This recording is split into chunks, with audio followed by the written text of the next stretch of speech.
Olá, muito boa noite para você. Seja muito bem-vindo aqui a mais uma transmissão da nossa casa, do Centro Espírita Ceareiros de Jesus. É uma grande satisfação estar aqui com vocês hoje de novo. E é um grande nervosismo também, como sempre, né? Mas, se Deus quiser, nós vamos ter aqui um ótimo momento de reflexão, de bate-papo sobre a nossa realidade espiritual, né, com base aí no Evangelho segundo o Espiritismo. Mas antes da gente começar, eu queria convidar todos vocês para que a gente possa fazer aí uma prece de abertura nesse momento agora, pedindo a presença do nosso Mestre Jesus, através dos seus benfeitores espirituais, tanto aqui na nossa casa, como aí na sua, para que todos nós, ambos, estejamos em sintonia com o plano maior, recebendo as intuições necessárias, para que possamos captar um pouco mais das verdades expostas no Evangelho de Jesus, à luz da doutrina espírita.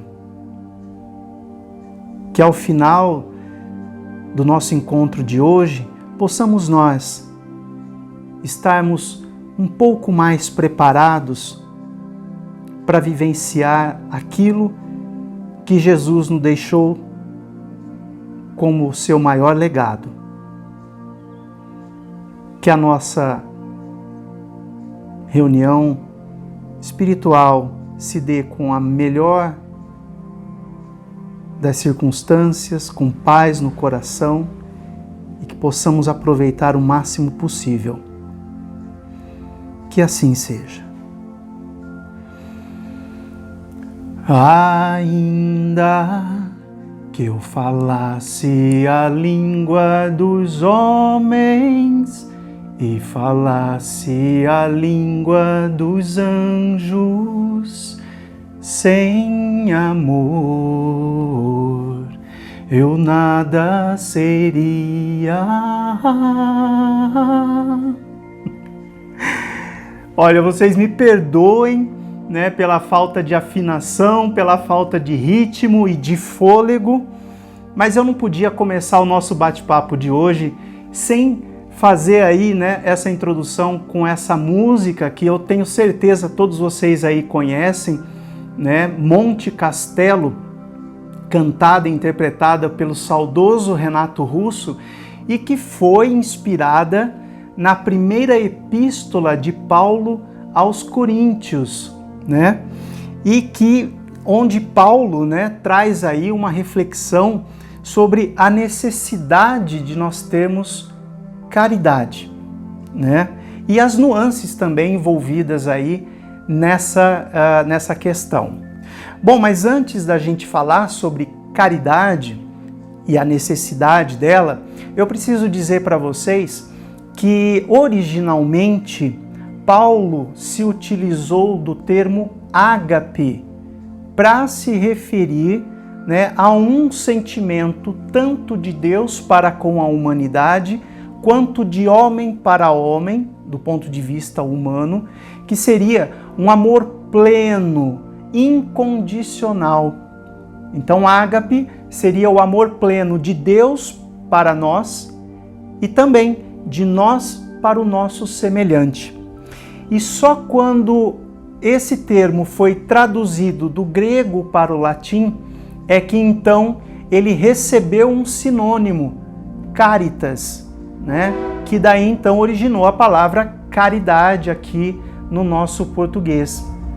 Então, basicamente, né, caridade e amor, sempre que nós vemos, né, ela colocada de alguma forma, seja na Bíblia ou seja também dentro do Evangelho, segundo o Espiritismo, muitas vezes ela vai estar se referindo justamente ao amor, né? Daí, então, é que nos dias atuais, partindo um pouco aqui para os nossos tempos, né, caridade ganhou um sentido assim, um tanto quanto comum, né? E até desgastado pelo uso excessivo que nós temos feito, muitas vezes sem pensar no real sentido dessa palavra, né?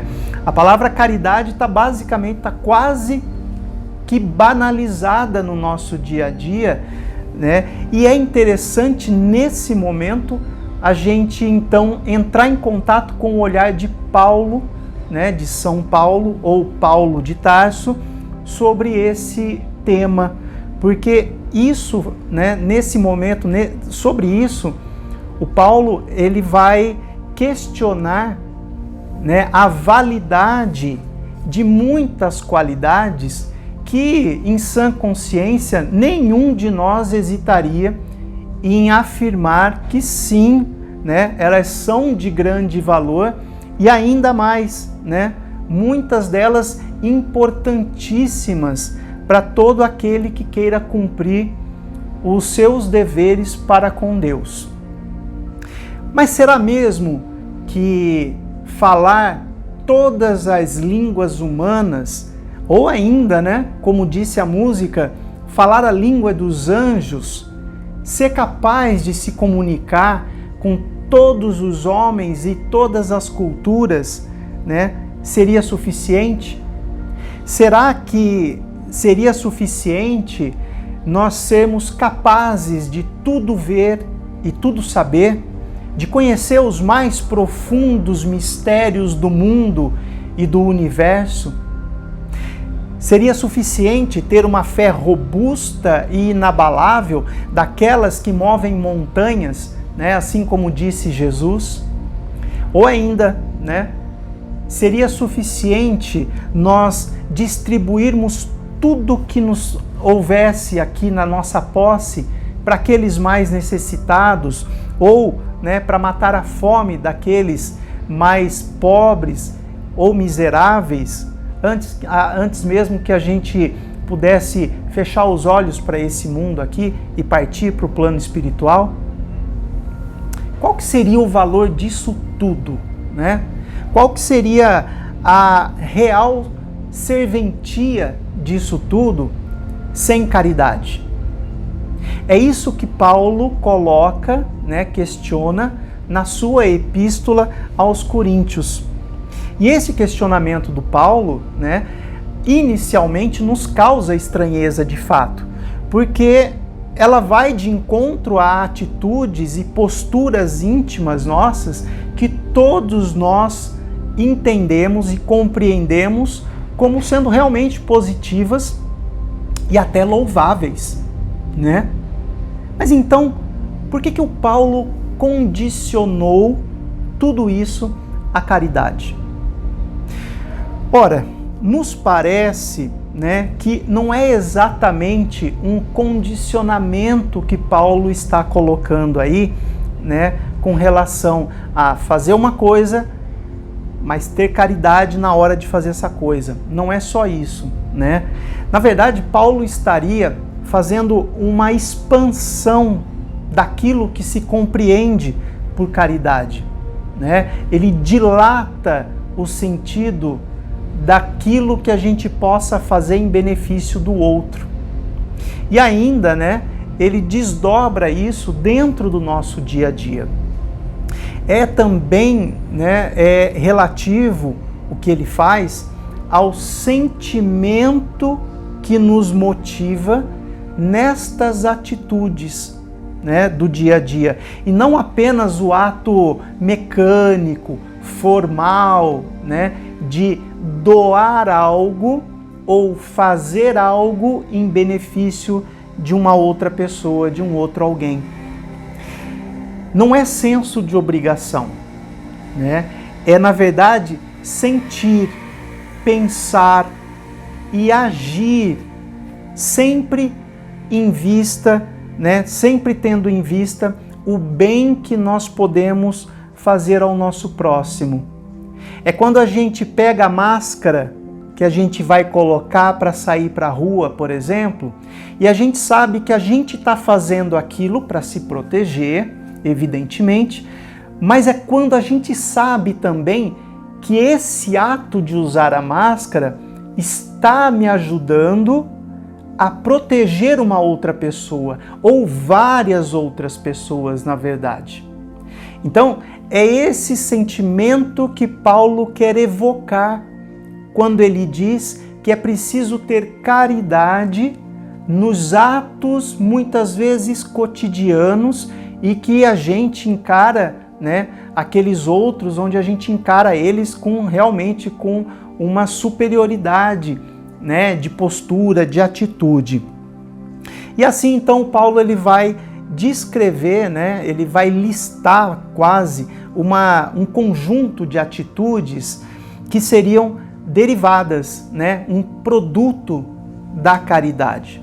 E aí eu vou citar aqui alguns, né, quando ele diz aqui, né, a paciência, a brandura, o bem-fazer. Ele diz também que a caridade não inveja, não teme, porém também não se precipita, né?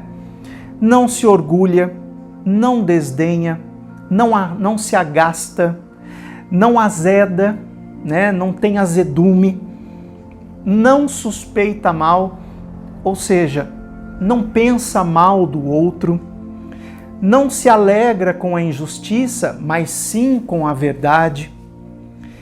Tudo suporta, e aí quando a gente fala em tudo suportar, é suportar, é compreender, é saber lidar com a limitação alheia.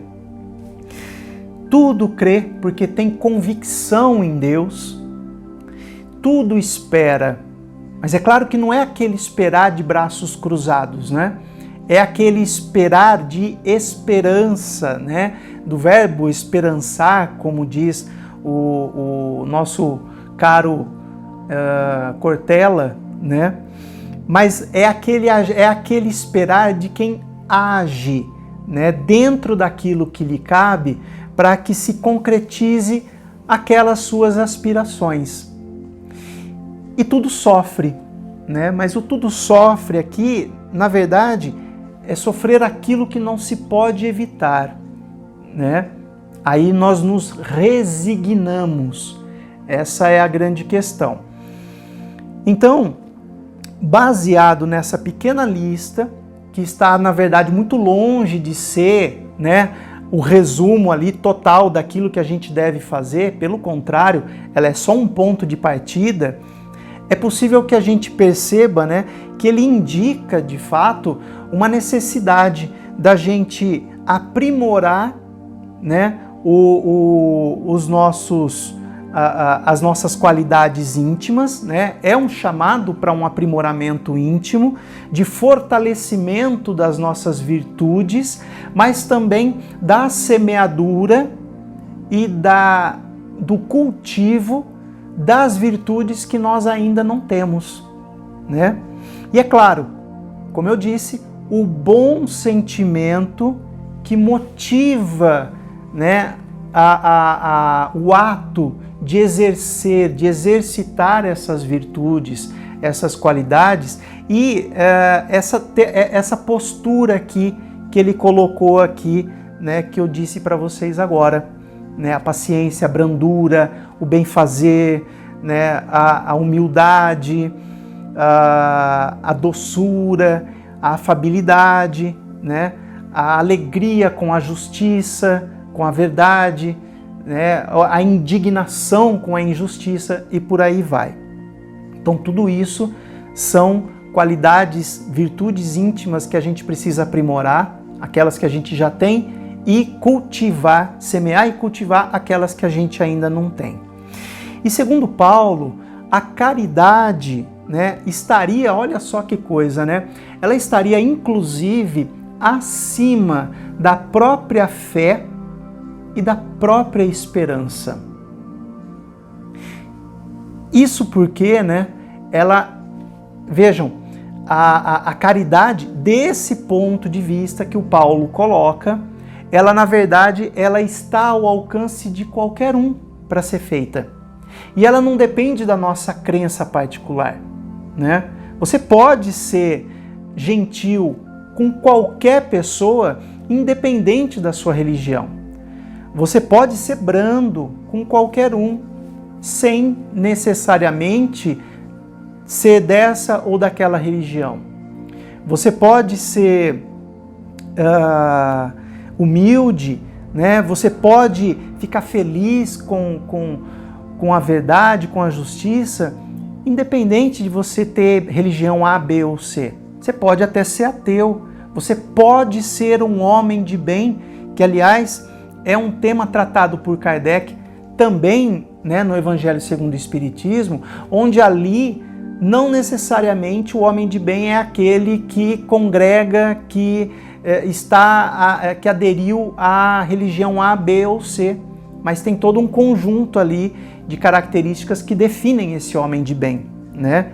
Então, quando Paulo coloca isso, ele diz, né, que a caridade está ao alcance de todos em fazê-la.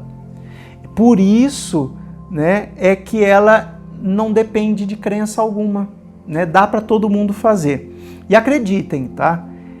Isso é muito mais de acordo com a vontade de Deus e o que Deus espera de nós, do que simplesmente dizer, ah, Senhor, Senhor, né? Inclusive Jesus, em certa ocasião, disse, nem todo aquele que diz Senhor, Senhor, herdará o reino dos céus, mas sim aquele que faz a vontade do meu Pai que estais nos céus, né? E se a gente parar para pensar, analisar friamente, digam-me vocês, a quem a fé e a esperança beneficia que não seja aquele que a sente, aquele que traz ela consigo dentro de si, né? Não tem uma outra passagem que nos diz também do Evangelho, fé vã, ou melhor, fé sem obras é vã? É por isso, porque não adianta você ter fé se você não age, se você não participa ativamente, né, do dia a dia, seja dos seus filhos, do seu esposo, da sua esposa, da sua família, dos seus vizinhos ali, da sua sociedade, né, local ali, da sua comunidade. Se você não tem, de fato, né, uma atuação mais efetiva que possa fazer da vida dos outros algo melhor também.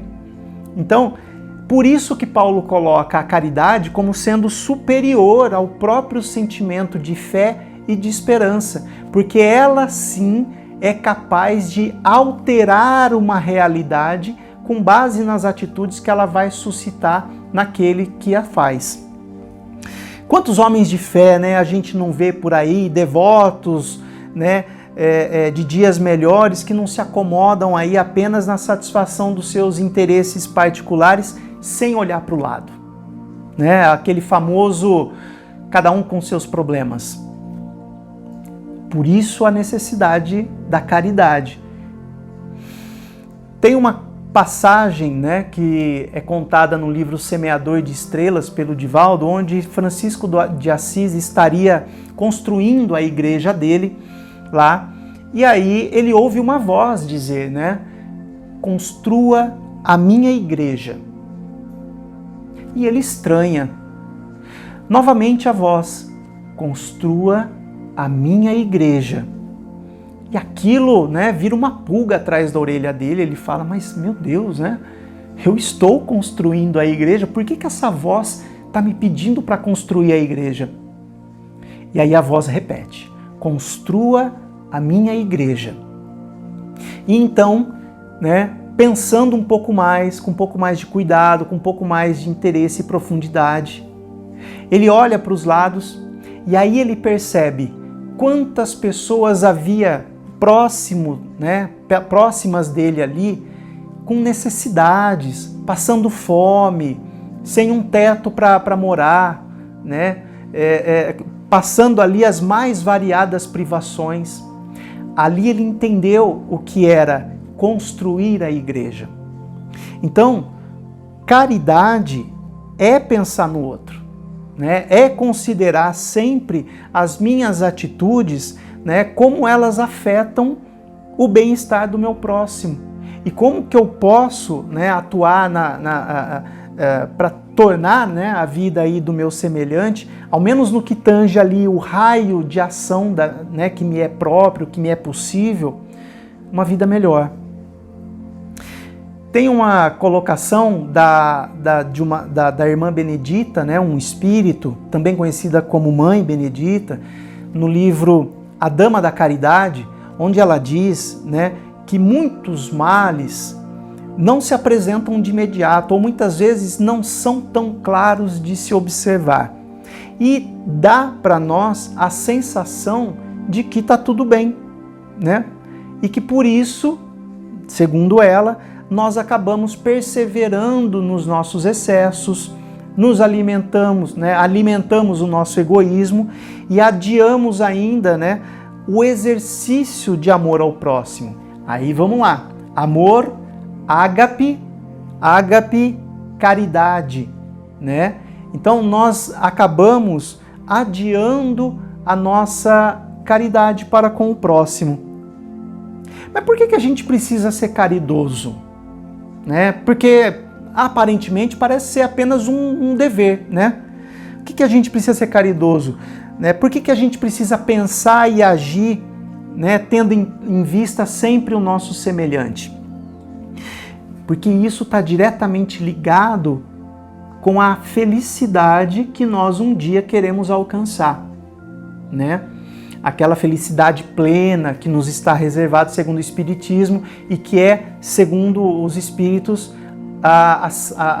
ao lado, né, de perfeição, é a outra fatalidade, o determinismo que nos aguarda. Nós seremos perfeitos e felizes. São os únicos determinismos que nós temos no nosso destino. E se a gente quer alcançar essa felicidade, a gente tem que se atentar para a caridade. E eu vou dizer por quê. No livro Instruções dos Espíritos, né, feito ali, editado ali por um grupo espírita de Guarulhos, se eu não me engano, ou de Bragança, eu acho que é Guarulhos, intitulado, né, o nome do grupo de estudos espíritas é Leon Denis. Foi feito ali, né, um estudo junto aos espíritos e aí perguntaram para os espíritos, né, como entender Jesus na sua visão de amor em relação aos que sofrem. As curas, o sofrimento da humanidade, enfim, na sua exemplificação do ensino. Qual é o ensino que Jesus passava quando cuidava dos que sofriam e ainda sofrem, né? E aí olha a resposta dos espíritos, né? É difícil passar para vocês as ideias dos espíritos superiores. Para ser mais preciso, eu direi que os espíritos superiores vão fazer sempre o que puderem em benefício dos espíritos inferiores. Porque eles não serão felizes com a retaguarda carregada de sofrimento. Olha esse último trecho. Os espíritos superiores não serão felizes com a retaguarda carregada de sofrimento. Então por aqui a gente já consegue ver, né, que à medida que nós vamos evoluindo, nós vamos percebendo que ser feliz está diretamente ligado ao bem que nós podemos fazer para aliviar o sofrimento do próximo, né? E reduzir esse sofrimento. Por isso Jesus escolheu encarnar aqui entre nós há 2000 anos atrás, mesmo não sendo mais necessário.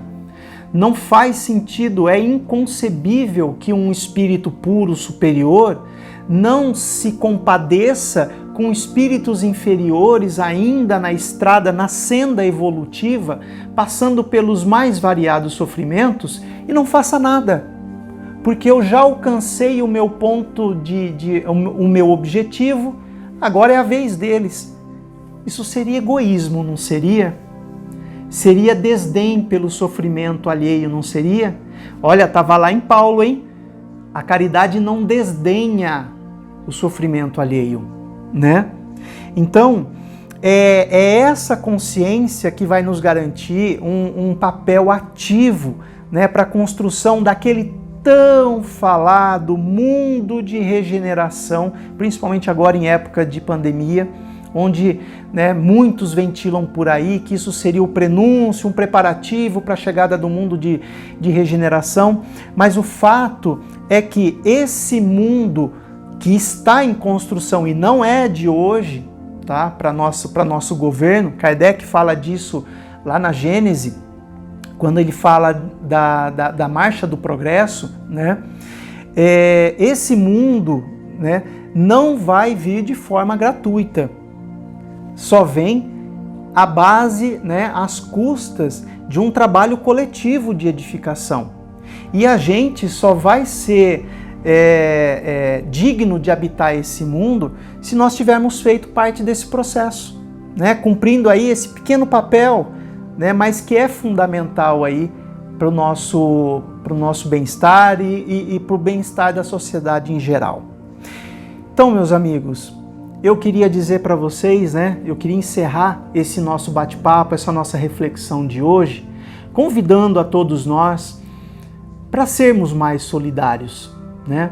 Porque conforme Kardec concluiu esse trecho aqui que nós estamos estudando hoje, ele disse: caridade não é somente a beneficência, né, aquela material, mas a reunião de todas as qualidades do coração, na bondade e na benevolência para com o nosso próximo. Exercitemos mais a caridade, né, o ágape, o amor pleno pelo nosso próximo. Sejamos nós aí o veículo, né, para que a gente tenha dias melhores. Quero agradecer a vocês e agora, né, vamos fazer uma oração de encerramento, pedindo a Jesus que nos envolva a todos nesse sentimento que nós agora experienciamos, onde a nossa consciência, para sermos mais caridosos, foi um pouco mais ampliada, que nós possamos cultivar todas as virtudes que fazem parte desse sentimento nobre e que nós possamos aplicá-lo no nosso dia a dia. Que a tua paz esteja com todos nós e que Deus nos abençoe.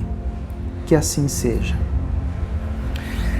Bem, e se você, né, gostou desse nosso vídeo, dessa nossa explanação, dá um like aqui embaixo, né?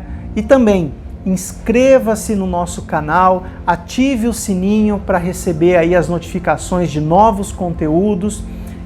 Compartilhe com os amigos, com os familiares, né, com aquelas pessoas que você gosta. E lembre-se, né, nós estamos em um período crítico aí ainda da nossa passagem pela pandemia. Então, evitem, né, ao máximo aglomerações, saiam de casa o mínimo possível, apenas para as necessidades essenciais. Se sair, use máscara e não se esqueça também de usar álcool em gel para, né, higienizar as mãos sempre. Que fiquem todos com Deus e até a próxima, se Deus quiser. Tchau! Ainda que eu falasse a língua dos homens e falasse a língua dos anjos,